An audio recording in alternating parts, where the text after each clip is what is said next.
Hello, my friend, and I am super excited and honored to bring today's guest in to talk about an exciting topic, psychedelic therapy.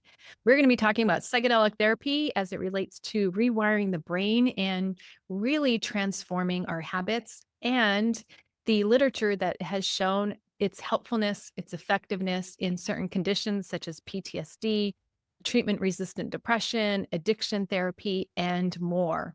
Joining me on today's podcast is a fellow person from San Diego as well. His name is Paul Austin. He's a pioneer in the psychedelic space, dedicated to bringing psychedelic education to the mainstream. As the founder of Third Wave, Paul has spent over a decade at the forefront of the psychedelic renaissance. His journey includes 15 plus years of personal psychedelic exploration, 10 plus years of professional experience in psychedelic education and advocacy, which we'll learn a lot about. He's also published a book called Mastering Microdosing, which we'll be discussing on the episode. And he's the founding member of the Psychedelic Coaching Institute, which is training for the next generation of integration specialists and coaches. Paul's expertise lies in bridging the world of psychedelics and high performance. He has helped thousands of individuals harness the transformative power of psychedelics to enhance their lives, their careers, and overall well-being. A sought-after speaker and thought leader, Paul has been featured in major media outlets, including Forbes, Rolling Stone, and the BBC's Work Life. Through his work, Paul continues to push the boundaries of what's possible in personal development, always with a focus on responsible, intentional use of psychedelics as tools of growth. And that's what we'll be exploring today on the podcast, talking about microdosing, macrodosing, how to find an appropriate facilitator, and using these in ways that is for therapeutic healing and not for recreational use. So please enjoy my conversation with Paul Austin.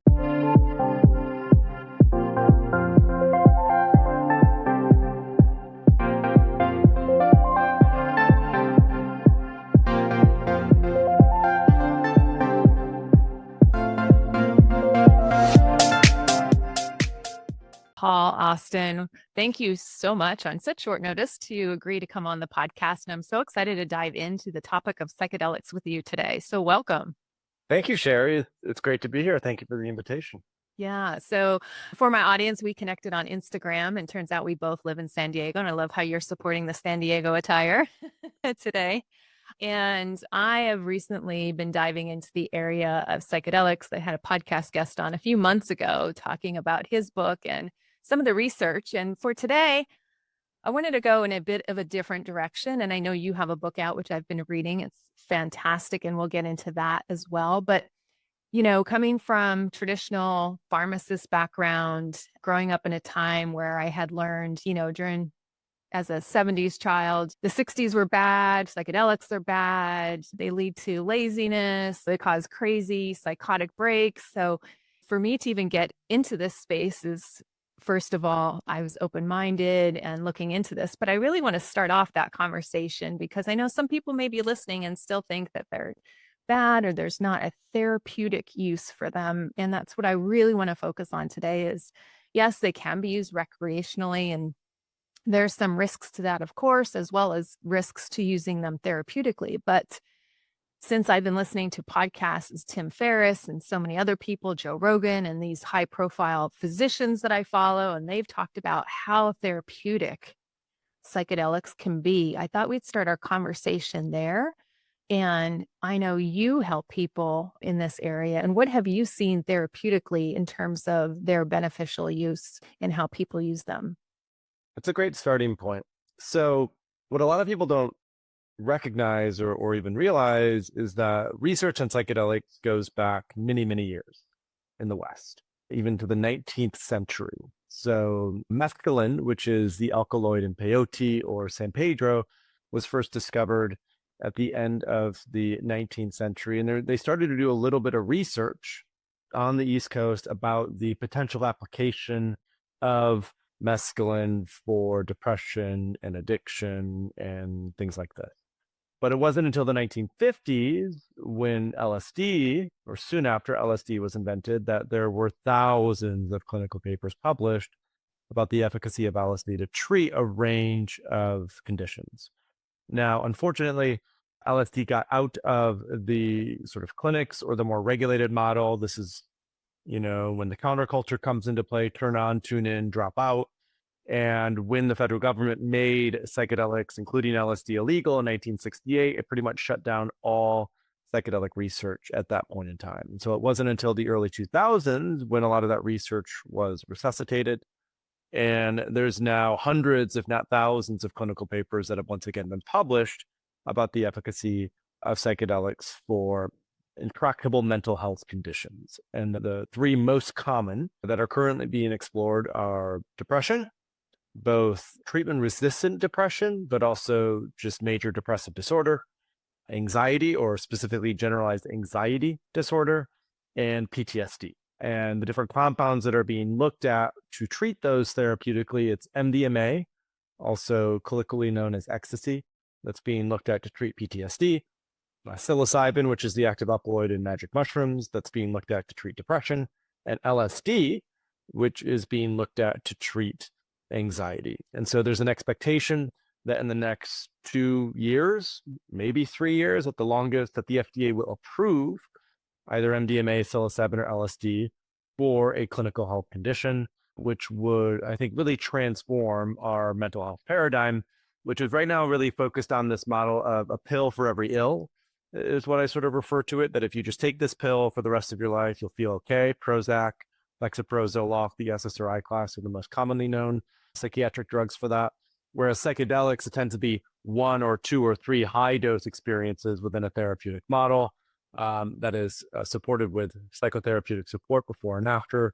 And that looks to have really incredible efficacy compared to conventional psychiatric medications. Yes. And I've looked at some of those trials put out by MAPS. And yeah, it's interesting that they get such high efficacy rates.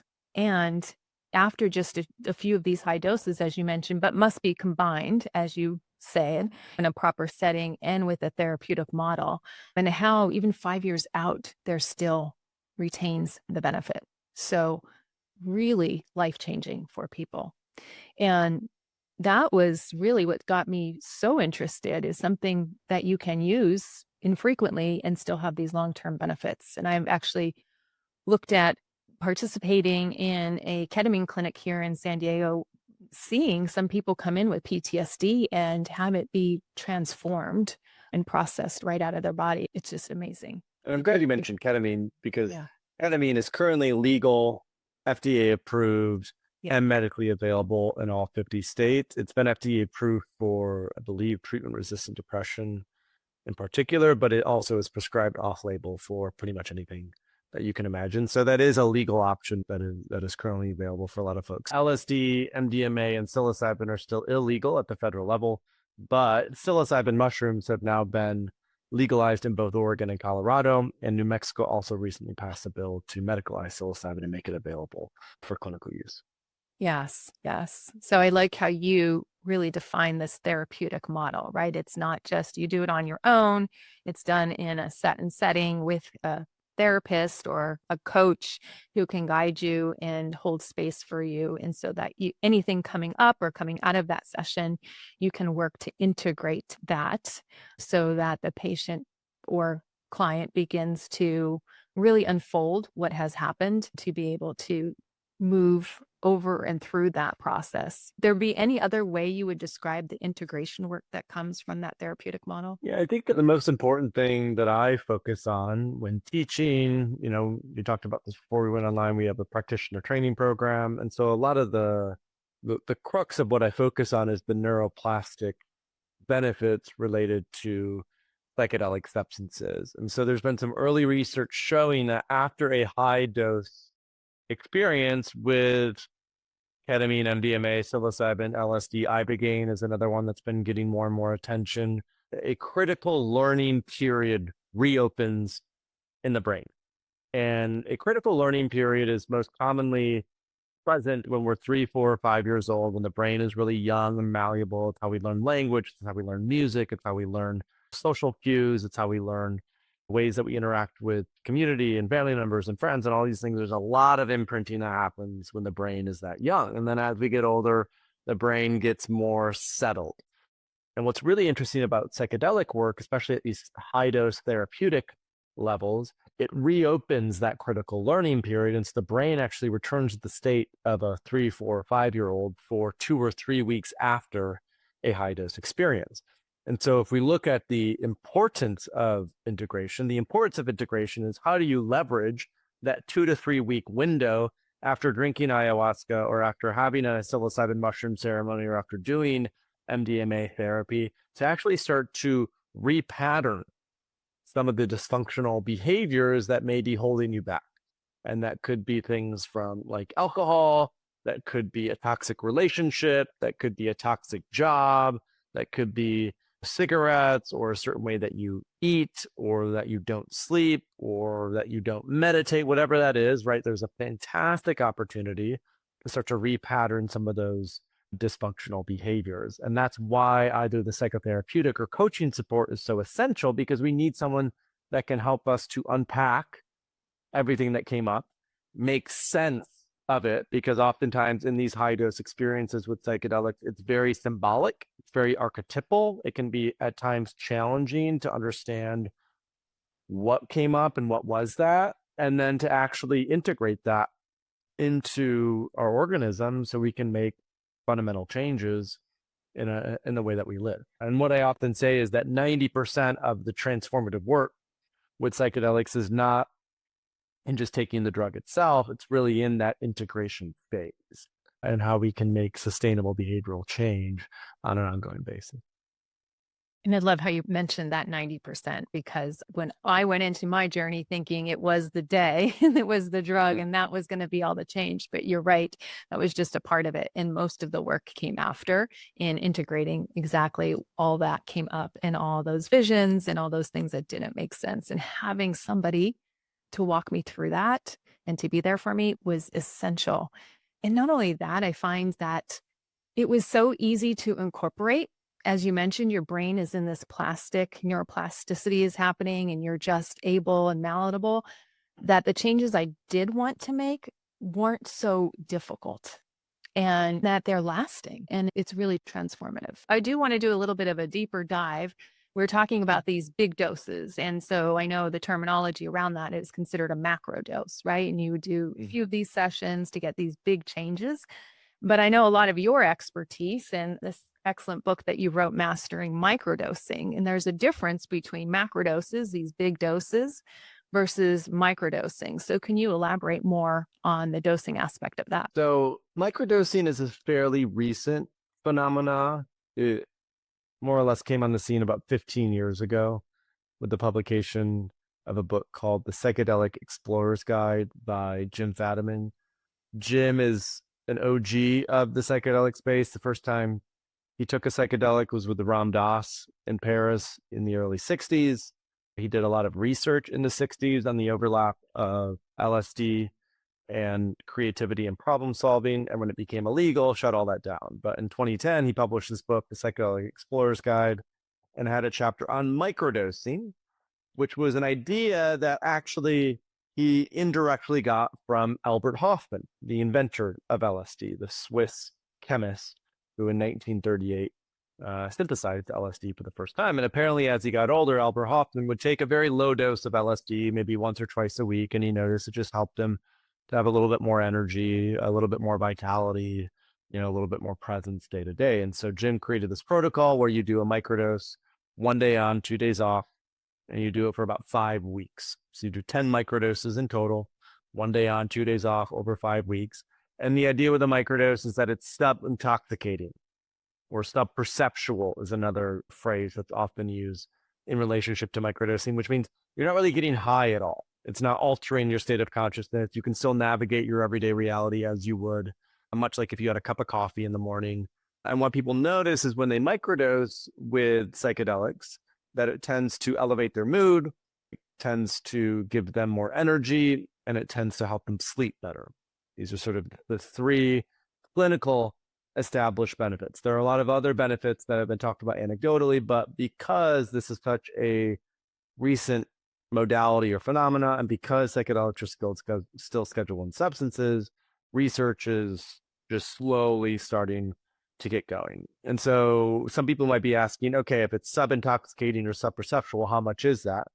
Typically what we say, it's about a tenth to a 20th of a macrodose, a regular therapeutic dose. And so for LSD, that's anywhere from 5 to 20 micrograms. And for psilocybin, that's anywhere from 50 to 200 milligrams. So LSD is 5 to 20 micrograms, and psilocybin mushrooms are anywhere from 50 to 200 milligrams. And as I've really gone headfirst into this topic, this has been my core area of study and expertise over the last decade. I really think a lot of the benefits of microdosing come down to its anti-inflammatory impact.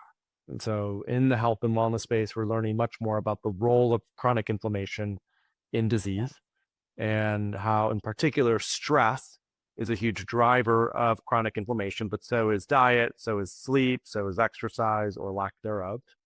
And so there appears to be, with microdosing, some sort of neuroplastic impact that's helping to reduce both neuroinflammation and overall physiological inflammation. And microdosing is then acting as a catalyst to help people start to shift and change their behaviors.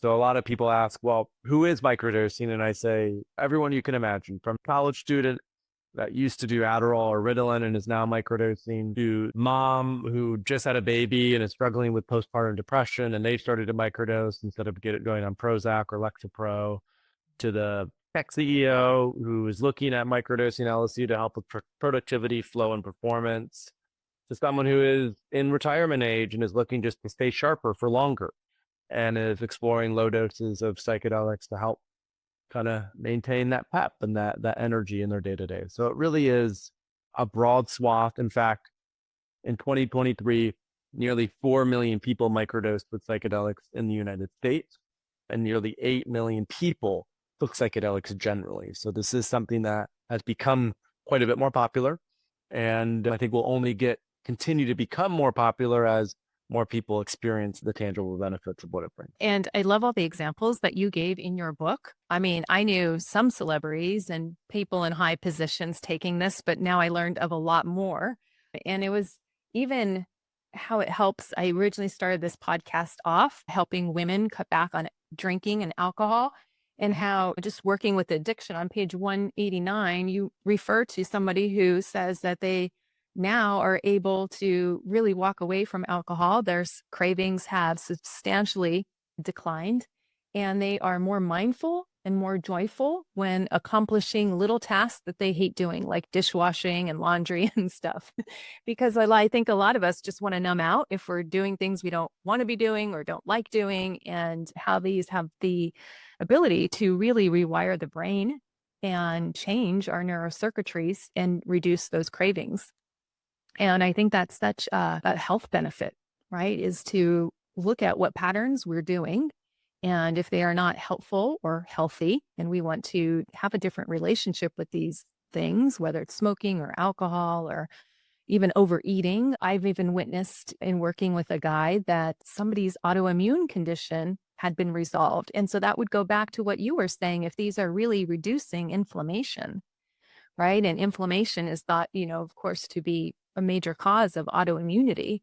Is they were able to cure their autoimmune disease with psychedelic therapy, which is just exciting. And I was flabbergasted to hear those. I think it also speaks to the fact that we're just really scratching the surface, or we're really just at the tip of the iceberg in terms of the efficacy of psychedelics for a wide range of conditions. The focus right now is on mental health, depression and PTSD, addiction, suicide, OCD, anxiety, right? That is the primary focus, which is necessary and important. But there's also been more research on Parkinson's and Alzheimer's and dementia, so neurodegenerative conditions. There's an academic center at the University of Michigan, which is my home state, that's exploring psychedelics for pain management because of what it does for pain, because a lot of, especially back pain, is actually psychosomatic. It's sort of baked into the nervous system, but it can be a phantom. So we have to learn how to work through that. And autoimmune conditions, there's research going on in the East Coast about psychedelics for Lyme disease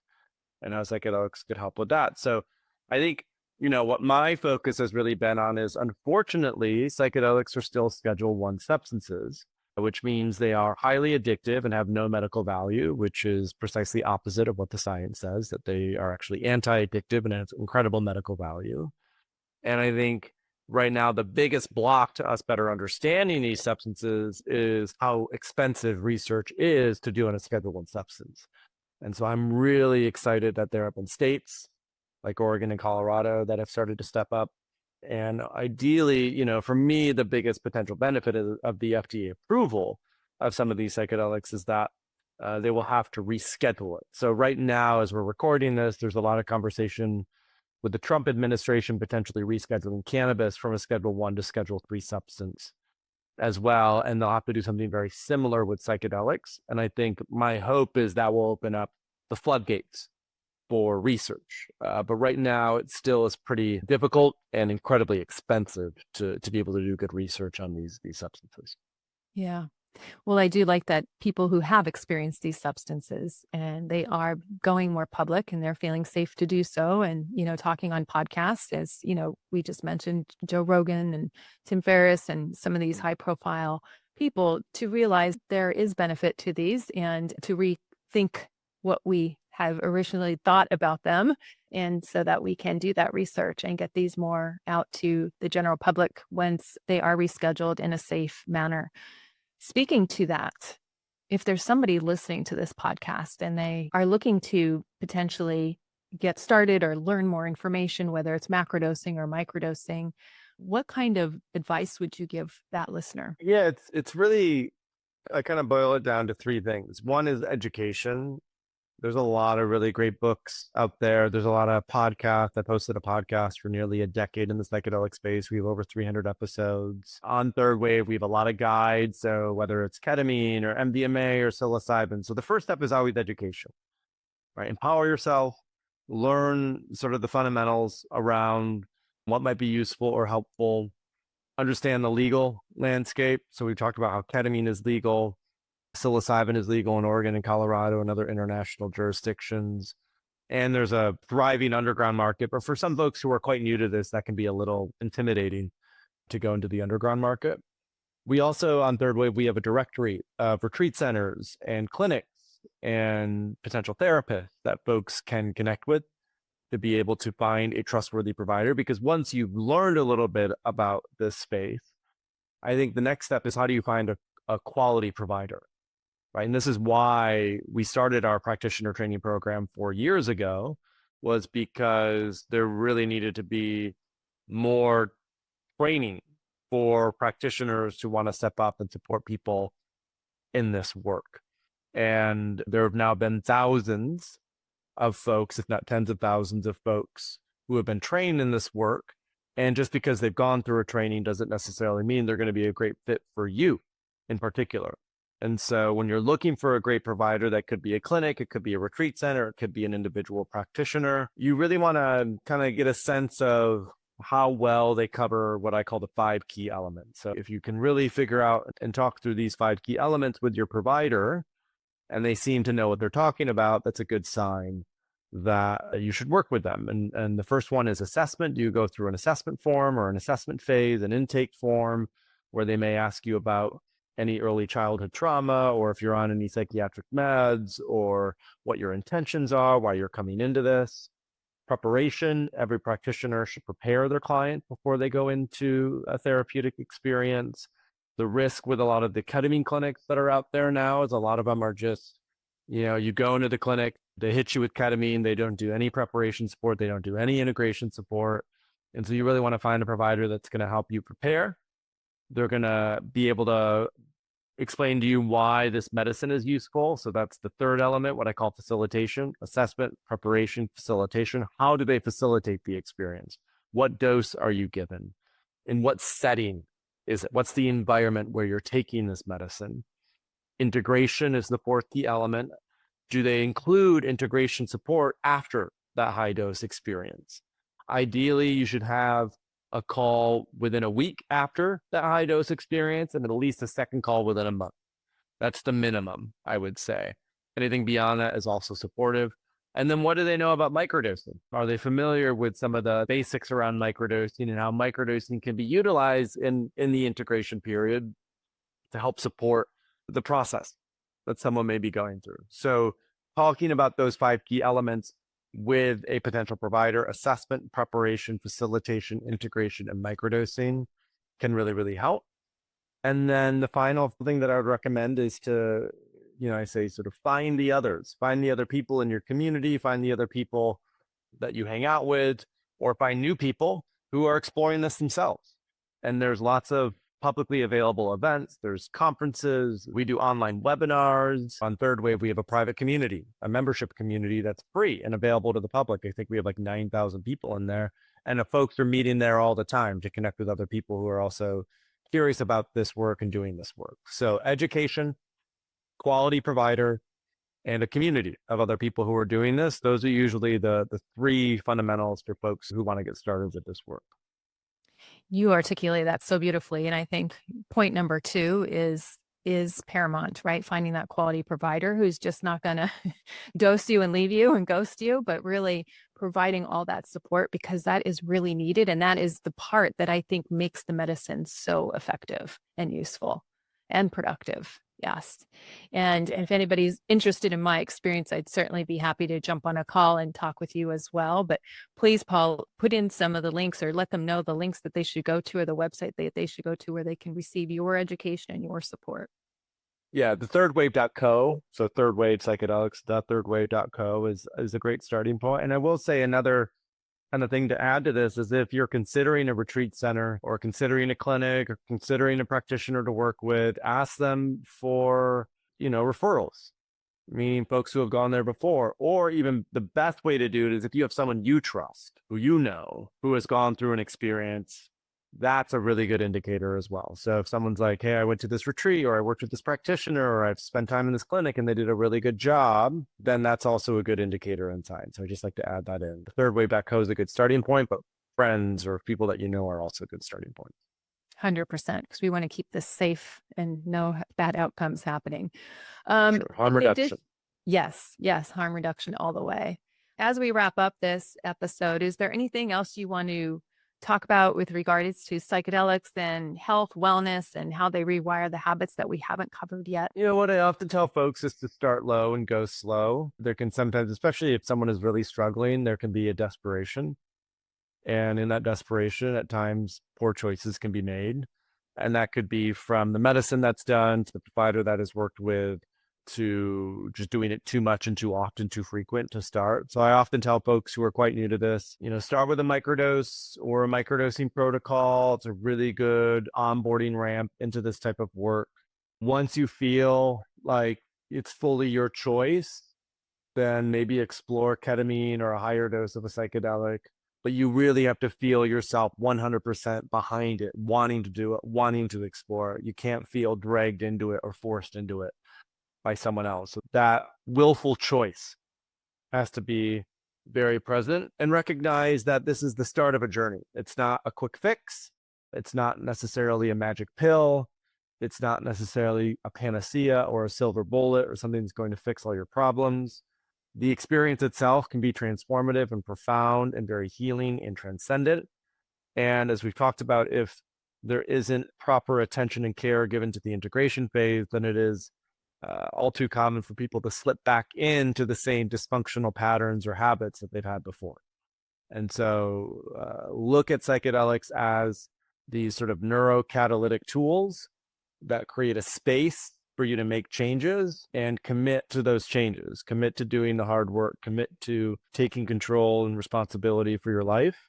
And I think that disposition is essential as part of doing work with these substances. Such great advice. Couldn't agree more.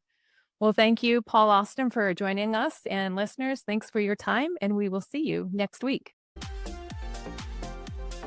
Thanks for listening to the Health Habits and Epic Living podcast. If you're ready to take the next step to improve your health, wellness, and lifestyle goals, head over to www.epicu.com and sign up for my weekly newsletter. Again, that's EPICYOU.com. Please note that the information in this podcast is for educational purposes only and does not constitute medical advice.